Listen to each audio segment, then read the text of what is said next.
날씨가 약간 따뜻할 듯하면서 차가워졌죠. 예. 그래서 우리도 따뜻하게 할까 하다가 좀 약간 덜 따뜻한 것 같아서 이제 난로를 켰는데, 예. 그래도 마음은 좀 더 따뜻했으면 좋겠습니다. 예. 오늘 그 본문의 이야기를 보게 되면 우리가 잘 아는 대로 그 주인공을 알 수 있죠. 제가 이름을 안 썼습니다. 예, 이름은 보아스입니다. 예, 뭘 보았다는 뜻이 아니라 이름이 보아스예요. 자, 이 보아스에 관한 이제 오늘 이야기가 되게 중요한 순간이 있기 때문에 우리가 알아볼 수 있는 상황입니다. 이 보아스라는 사람, 그 보아스하고 룻을 통해서 한 위대한 인물이 탄생하는데 바로 오벳이라는 인물이 태어납니다. 그 보아스의 아버지는 물론 이제 이름이 살몬이에요. 살몬. 이름이 좀 특이하죠. 근데 이제 그 태어난 사이에 그 오벳이라는 아들이 있는데 오벳 다음에 이세고 이세 다음에 다윗 왕이에요. 그래서 이제 그 계보 또 다윗 왕의 계보에서 예수님이 탄생합니다. 그래서 아주 굉장히 중요한 점이고요. 그리고 특별히 보게 되면 마태복음 1장에 보게 되면 뭐 계속 아브라함부터 낳고가 나와요. 그런데 아브라함이 뭐 이삭을 낳고 이삭을 야곱이 낳고 아버지 이름들이 나오거든요. 근데 유일하게 그 아브라함이 나오는데 그 예를 들어서 근데 남자가 나오고 아내 이름은 잘 안 나오는데 나오는 경우가 있어요.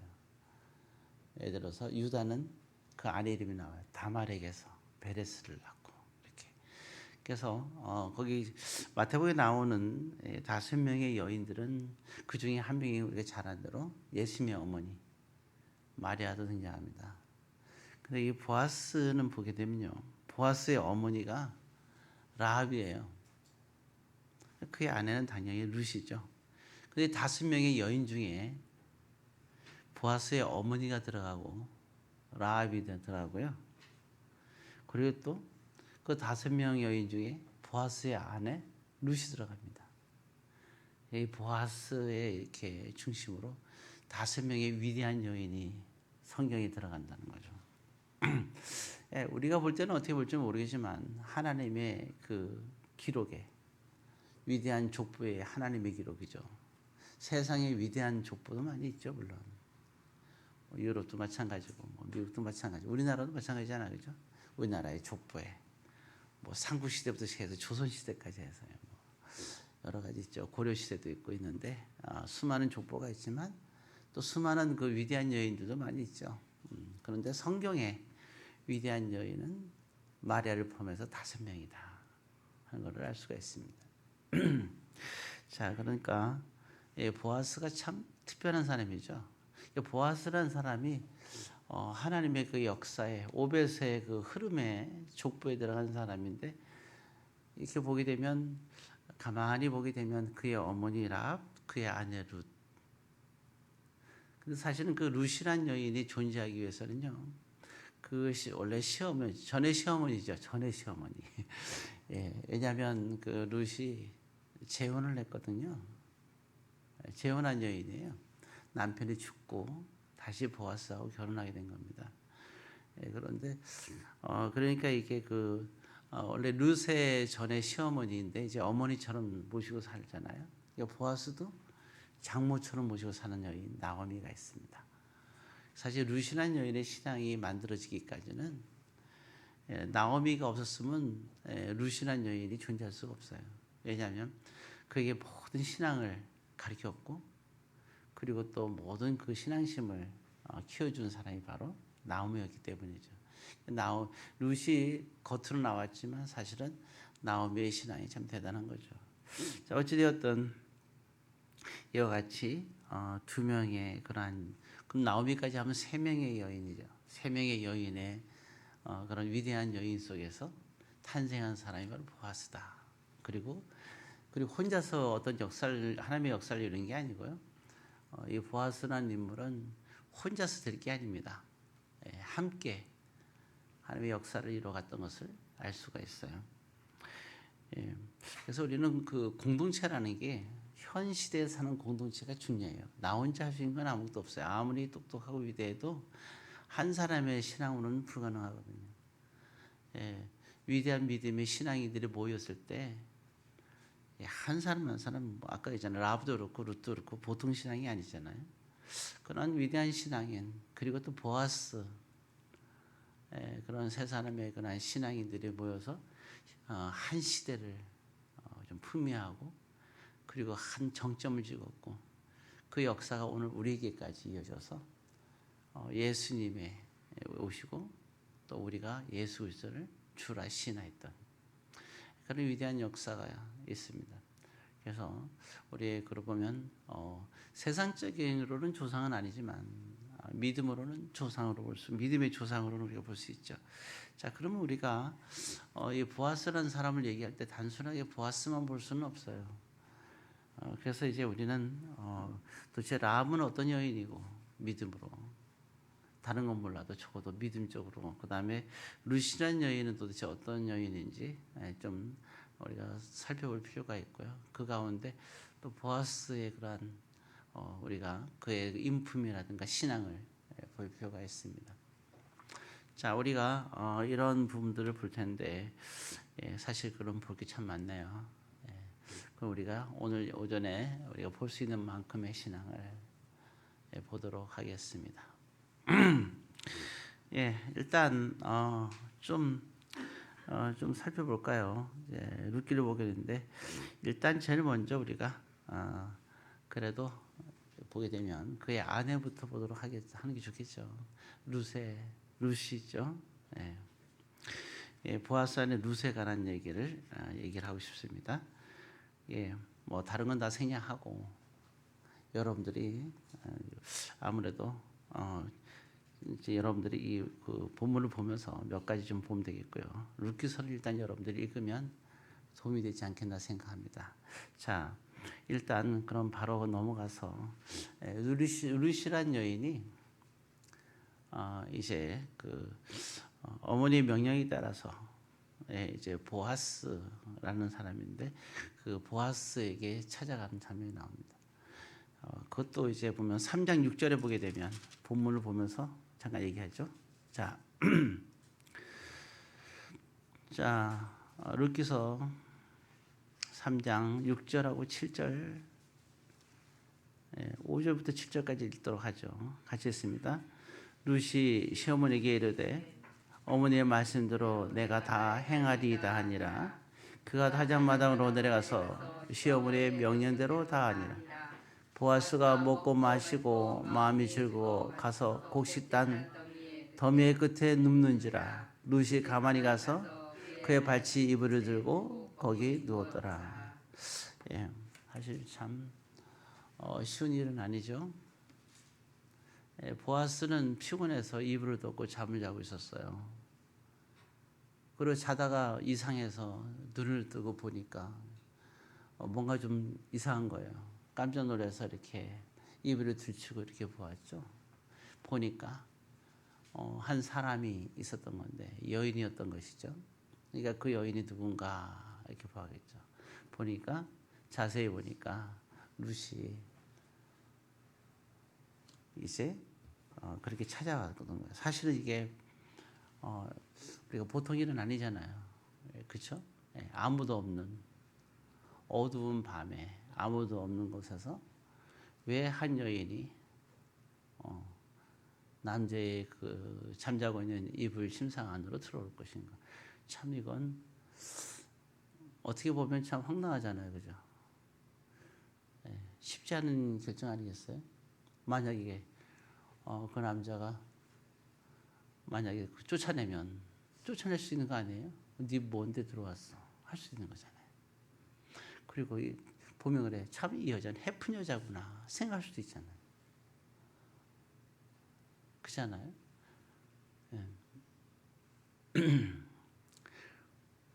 근데 룻이 이성이 없는 여인이 아니에요. 그렇다고 뭐 못생긴 여자냐? 그렇다고 뭐 5만 평처럼 그렇게 어마어마하게 살이 찐 여자냐? 아닙니다. 이성도 있고 생각도 있고 외모도 굉장히 아름다운 여인이에요. 어떤 남자가 보더라도 같이 살고 싶어 할 수 있는 여인 중에 한 사람입니다. 그런데 지금 이 여인은 무엇을 하고 있나요? 뭐가 부족해서? 그렇죠? 예. 거기 3장 10절에 보게 되면 보아스가 룻에게 말할 때 명칭을 뭐라 얘기하나 가만 볼까요? 앞에 보면 자 거기만 한번 같이 읽어볼까요? 그가 이르되 내 딸아 뭐라 불러요? 딸이라고 불러요. 그러니까 나이 차가 보아스는 아버지 뻘이에요. 딸이라고 부릅니다. 그렇죠? 그러니까 이게 지금 상상이 갈 수 있겠죠. 아버지와 딸 정도 나이 차이가 나는 그런 차이입니다. 근데 여인이 뭐가 부족해서? 왜? 이게 쉬운 일은 아니잖아요. 사랑해서도 사랑한다고 해서 단지 사랑한다고 해서 아버지 뻘인 분을 침상에 들어간다? 그거 쉽지 않잖아요. 연애인 것도 아니에요. 되게 참 황당한 것 중에 하나죠. 보아스 입장에 봤을 때는 얼마나 당황했겠어요. 예, 그런데 보아스는 이걸 가볍게 넘겨볼 수 없어요. 왜냐하면 얘기 중에 나한테 왜 이렇게 잘해주십니까? 하는 장면들이 있어요. 처음에 이제 이게 룻을 만났는데 보아스가 만났을 때 뭐라고 하냐면 보아스가 그런 얘기를 해요. 다른 밭에 가지 말고 우리 밭에만 있어라. 그리고 아무래도 이제 또 젊고 그리고 또 외모가 있으니까 그 일하는 사람들이 해코지 할 수 있잖아요. 그러니까 내가 일을 시킨 사람들한테 너를 해코지하지 않도록 그리고 너를 멸시하지 않고 해코지하지 않도록 얘기를 해놨으니까 딴 데 가지 말고 고생하지 말고 우리 밭에서 일해라. 얼마나 고마워요. 그랬더니 이제 룻이 그런 거죠. 아니 왜 이방인 여인 저에게 잘해 주십니까? 그런 얘기를 하는 거예요. 그랬더니 보아스가 그런 얘기를 해요. 뭐 사람들은 너를 어떻게 봤을지 모르지만 나는 너를 안다.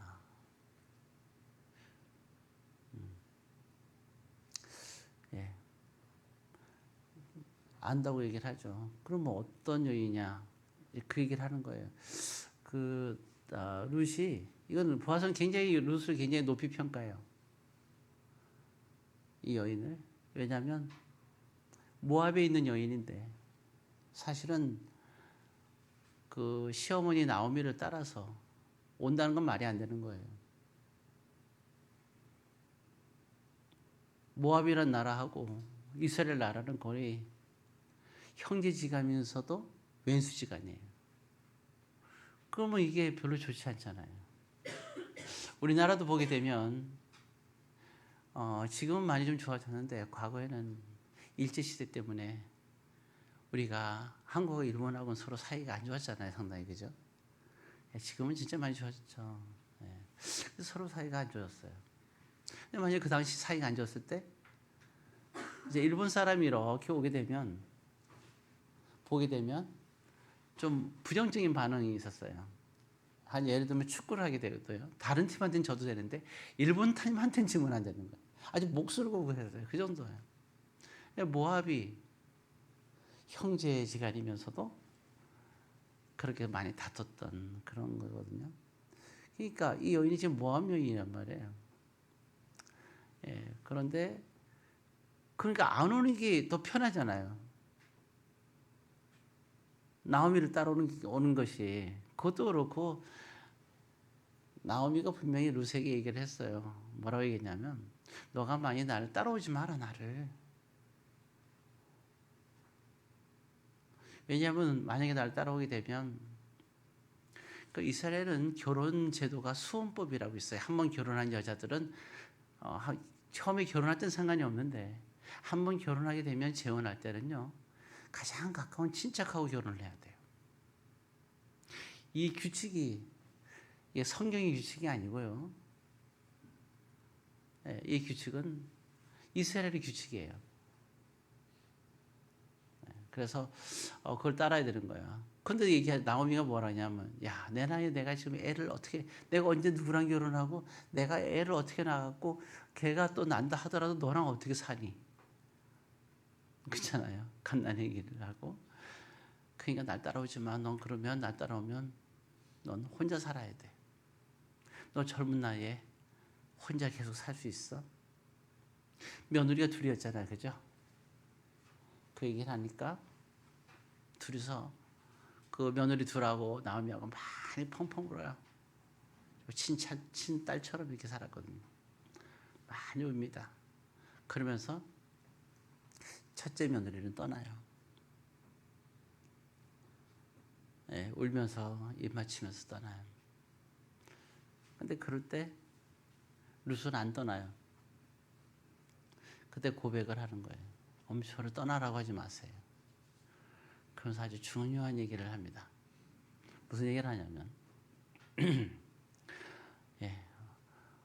이 고백은 사실은 우리가 살다 보면 믿음이 없는 사람과 결혼할 때도 있고요. 또 믿음이 약한 사람과 결혼할 수 있는데 룻이 그랬잖아요. 룻은 사실 이방인이잖아요. 근데 그렇게 고백하는 거예요. 이 고백이 되게 중요한 거예요. 뭐라 하냐면 어머니의 백성이 나의 백성이 되겠습니다. 이 첫 번째예요. 왜냐하면 어머님의 왜 지금 나오미는 모압이 안 있고 고향으로 들어가요? 이스라엘은 하나님의 공동체예요. 어머니와 함께 산다는 것은 따라간다는 것은 어머니의 공동체와 같이 한다는 겁니다. 어머니의 백성이 나의 백성이 되고 그 다음에 두 번째 또 신앙 고백이 있어요. 어머니의 하나님이 나의 하나님이 될 것입니다.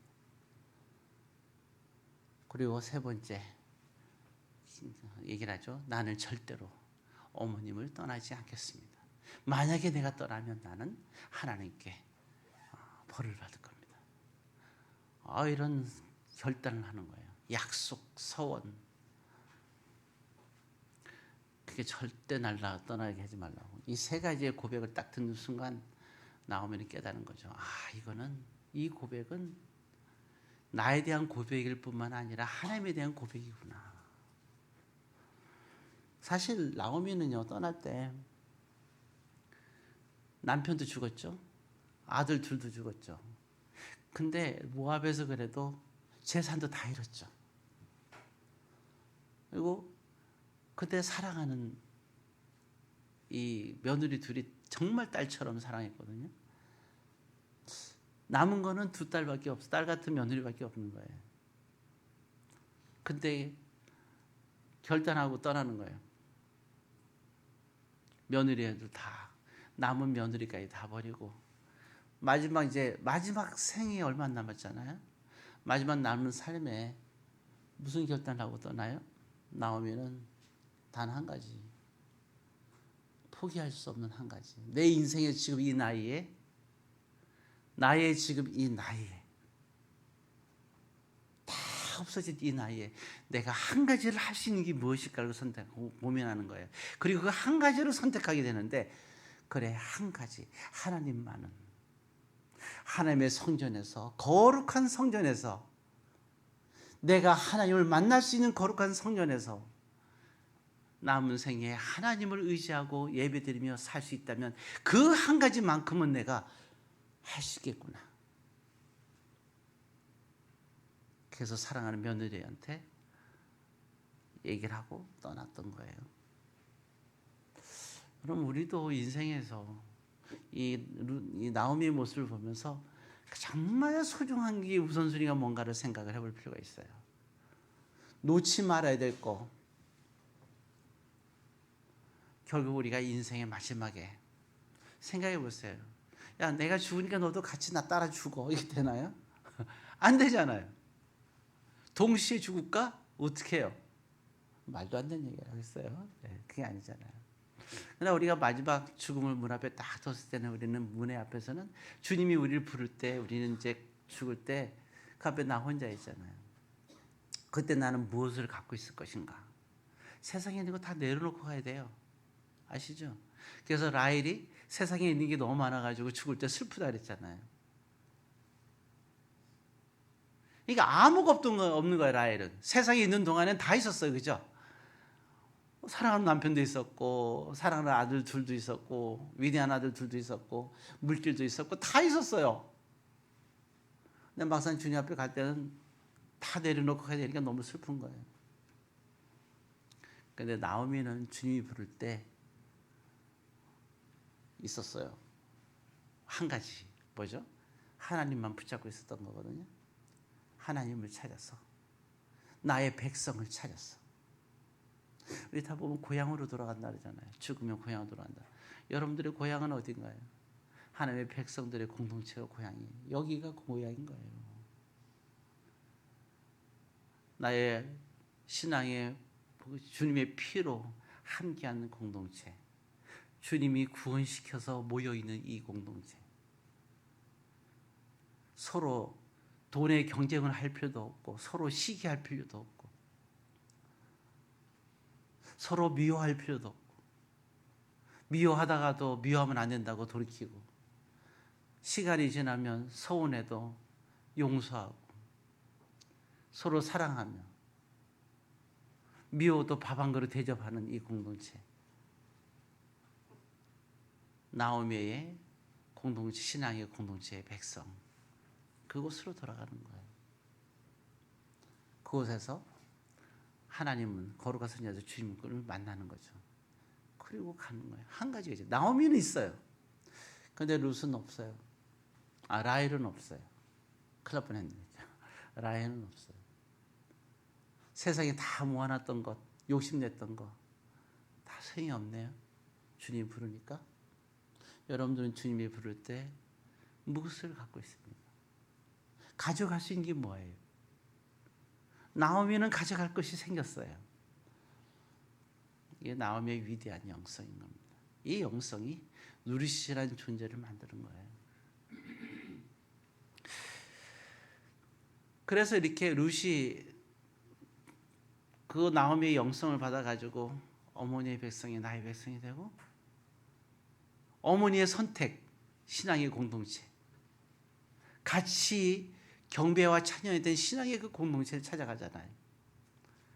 그 백성이 어머니의 백성이에요. 그러니까 어머니의 백성이 나의 백성이 되고 그리고 어머님의 하나님이 나의 하나님이 될 것이라. 보아스가 이 얘기를 하는 거야. 너 그때 이 말을 했었잖아.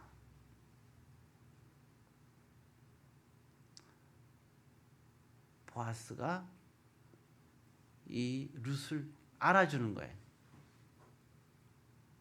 보아스는 벌어지는 일에 말도 안 되는 이 상황 속에서 뭐라고 얘기하느냐? 너는 현숙한 여인인 것을 내가 안다 그래요. 현숙한 여인이 아니면 어떻게 그런 고백을 하고 따라오겠어요? 하나만 보면 안 해줘. 그러면서 얘기할 때 너에겐 정말 인애가 넘치는 여인이구나 그래요. 예. 참 이 고백을 현숙한 여자라는 얘기를 하는 것이 룻기서 3장 11절에 나옵니다.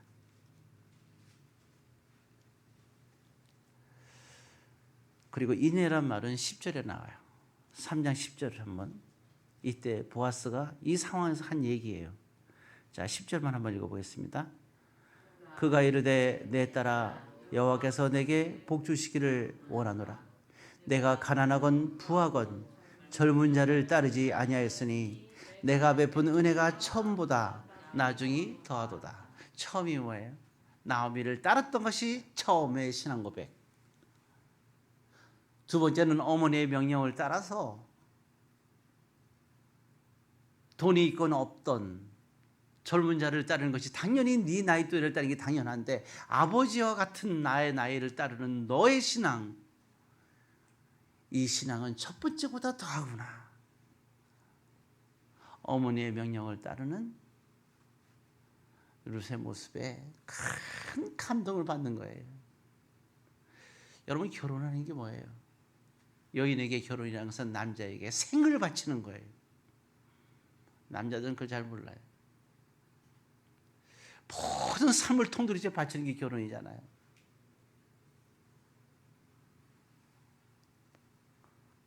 그러니까 남자들은 아내들에게 잘할 수밖에 없어요. 생을 바쳤다니까요. 그러니까 아내의 자존심을 건들면 안 돼. 정말 잘해야 됩니다. 그렇죠? 우리가 보석을 사더라도 집을 팔아서라도 그 보석이 좋으면 사는데 아내보다 그보다 더 귀한 아내를 하나님께 주시는데 무엇이 아깝겠어요? 이 여인은 룻이란 여인 이렇게 온 거예요. 그렇죠? 여기는 단순한 게 있는 게 아니라 또 믿음의 여인들은 다른 게 있어요. 모든 것 플러스 이 보게 되면 나오미 어머니의 명령과 그리고 하나님의 은혜 가운데서 자기의 신앙의 결단으로 그 남자에게 가는 거예요. 말도 안 되는 상황 속에서. 이유는 뭐 따지면 따지시면 따질 필요가 없어요. 그렇게 가는 거예요. 이런 여인이 누구냐? 룻이다. 그래서 인애하다리죠. 인애. 예. 인자가 어질다는 뜻이잖아요. 애는 사랑한다. 어지른 여인, 사랑하는 여인. 어머니를 그토록 사랑하는 어진 여인. 어머니의 명령에 이러한 상황까지도 말도 안 되는 상황까지도 순종하는 이 어진 여인. 이걸 어질다고 얘기해요. 그리고 두 번째가 더 대단한 거잖아요. 예. 그 상황 속에서도 나오미를 따랐던 어진 마음. 끝까지 어머니 혼자 가게끔 하지 않고 함께하는 어진 마음. 보아스의 밭에 가서 먹을 걸 주워다가 이 밭이 사각형이면 이스라엘은 어떻게 해요? 사각형을 다 꼼꼼하게 이것을 이삭을 거의 농사진 걸 걷어들이면 안 되죠. 하나님 법에 동그랗게 해야 됩니다. 그래서 사각지대는 어려운 사람들이 주워 먹게끔 이렇게 이스라엘 법에 되어져 있어요. 그러니까 보아스가 부자니까 와서 그것을 이렇게 주워 먹었잖아요. 그거 가져다가 나오미가 나이가 많고 힘드니까 가서 같이 그걸 가져가서 음식을 먹게 하는 모압의 이방인의 이스라엘 볼 때는 여인인 겁니다. 이 어진 인애로운 여인. 사실은 객관적으로 볼 때는 그렇게 안 보죠. 그냥 이방 여인. 별 볼로 없고, 그렇죠? 물질도 없고, 그리고 볼 때 우리가 볼 때 모압 여자래. 별로 안 좋네. 상당히 감정도 안 좋고. 네. 그런데 보아스는 그의 마음을 봅니다. 이제 한 가지 분명한 건 있어요. 보아스 룻의 관계를 봤을 때 제가 룻의 그 남편이라 했잖아요. 역시 룻의 남편이 될 자격이 있어요. 여러분 자격 있는 거예요. 가장 고귀한 게 뭐예요? 믿음을 갖고 있는 여인이 최고의 값어치 있는 여인인 겁니다. 세상 사람들은 그걸 잘 몰라요. 왜 내가 프로포즈 했는데도 거절하는지 그 이유를 몰라요. 믿음이 가장 고상한 거기 때문에. 세상에 가장 고상한 건 하나님이잖아요. 그렇죠? 우리가 고상하단 말 언어를 쓸 수도 없는 게 하나님이잖아요. 그분에 대한 우리의 마음이 믿음이란 말이죠. 그러니까 믿음을 가진 여인이 얼마나 귀해요. 근데 이 어지르고 사랑하는 마음까지 가졌던 이 룻에 대해서 이걸 보아스는 어때요? 룻을 알아주잖아요. 외모가 아니라 그 사람의 마음을 아는 거예요. 그리고 그때 룻이 나오미를 따를 때 고백했던 그 고백이 얼마나 감동적인 것을 느끼는 보아스. 사람들은 감동을 어디서 느끼는지 몰라요. 물론 돈을 많이 주면 감동을 느낄 수도 있겠죠. 그러나 그거보다도 이러한 마음을 줬을 때 오는 감동. 글쎄요. 요즘 시대는 뭐였어요? 황금 맞는 쥐라고 옛날부터 그랬는데 돈과 마음 뭘 주는 것이 우리는 감동일까요? 전 두 개 다 감동이라고 생각해요. 그렇지만 마음보다 클 수는 없죠. 그런 것 같아요. 그 옛날에 그 가수 중에 한 사람이 저 푸른 초원 위에 그림 같은 집을 짓고 딱 보면 그림 그리고 노래를 부르면서요. 나름대로 이제 어렸을 때는 돈이 뭔지 모르니까 낭만적이다 생각했어요. 초등학교 때인가 중학교 때 그 노래 들었는데 산 위에다가 집을 짓고 산다고? 와 되게 낭만적이다. 뭐도 모르면서 생각했거든요. 어찌되었든 이 마음을 헤아리는 보아스. 전 참 믿음의 사람으로 하나님이 이런 사람을 택했구나. 마음을 알아주는 사람. 그리고 또 이제 좀 더 추월을 한다면 룻은 보아스를 사랑하는 마음이 있었겠죠. 자기를 배려하는 모습, 배려해주는 모습을 보면서 다른 사람들, 이스라엘에 있는 사람들은 이 룻을 대할 때 그냥 육적인 것만 보고 자기를 어떻게 해보려고 하는 거나 건들려고 하는 거나 그랬는데 보아스는 지켜줬잖아요. 해코지 못하게 너를 건드리지 못하게 하였느니라. 보살펴주고 그리고 이제 떡을 먹어요. 점심시간에 떡을 먹으니까 떡이 이렇게 좀 그날따라 이제 성이 여기 나오는데 떡이 좀 먹을 때 그냥 먹기엔 너무 밋밋했나 봐요. 와서 여기서 소스를 하나 주면서 이거 찍어 먹으라고. 이런 배려까지 보아스가 했어요. 참 배려심이 많고 그런 마음이죠. 예, 그런 사람 보아스입니다. 예, 적어도 오늘 이 본문을 보면서 보아스는 마음을 잃는 사람이다. 중심을 보는 사람. 하나님은 우리의 외모를 보지 않고 중심을 본다 그랬어요. 사무엘이 이새에게 그 아들들을 데리고 오라고 했어요. 그래서 뭐라 했냐면 이들 중에서 내가 합당한 자가 있는데 그에게 왕으로 기름을 부어줘라. 첫째 아들이 오니까 사무엘이 와 너무 멋있고 너무 괜찮다. 바로 하나님이 찾던 사람이 이 사람이구나 하고 이 사람에게 왕으로 기름 부어주려고 하니까 하나님이 걔는 아니야. 마지막에 그 자리에 없었어요. 근데 나중에 불러와서 양을 치고 있는데 불러와가지고 그 깨지지 않은 모습과 그 냄새나는 모습, 땀 흘리는 모습 띄워왔으니까 아주 큰 엉마 같은 옷을 입고 탁 띄워오잖아요. 막 뭐가 뭐 지풀 우리로 말하면 지풀이죠. 막 이런 것도 있는 것을 뭐 똥냄새도 나고 하는데 사무엘은 아무 말도 하지 않고 그 다윗에게 왕의 기름을 부어줍니다. 마음을 보시는 하나님. 비록 먼지 속에 뒹굴던 다윗이었지만 하나님은 다윗을 알아봤어요. 깔끔하게 하고 향수도 있게 했던 첫째, 둘째, 셋째 아들을 보고 하나님은 눈 하나 깜짝하지 않으셨어요. 룻 옷도 이렇게 잘 입을 수 없잖아요. 시간이 지났고 그리고 다 나가서 옷도 제대로 못 입고 신발도 마찬가지고 땀 흘려 일하고 근데 그 여인의 마음을 보는 보아스. 예. 그래서 오늘 하나님이 보시는 자 두 가지. 보아스는 마음을 헤아리는 사람이고 룻은 이내 참 어진 여인. 어진 여인 다른 말로 하면 현숙한 여인이라고 할 수 있죠. 보아스도 그 말을 썼어요. 인내한 여인. 너는 인내한 여인이고 현숙한 여인이다. 사랑 있는 여인. 그러니까 결국은 그 여인은 보아스를 그렇게 인내로 현숙한 여인으로 섬겼겠죠.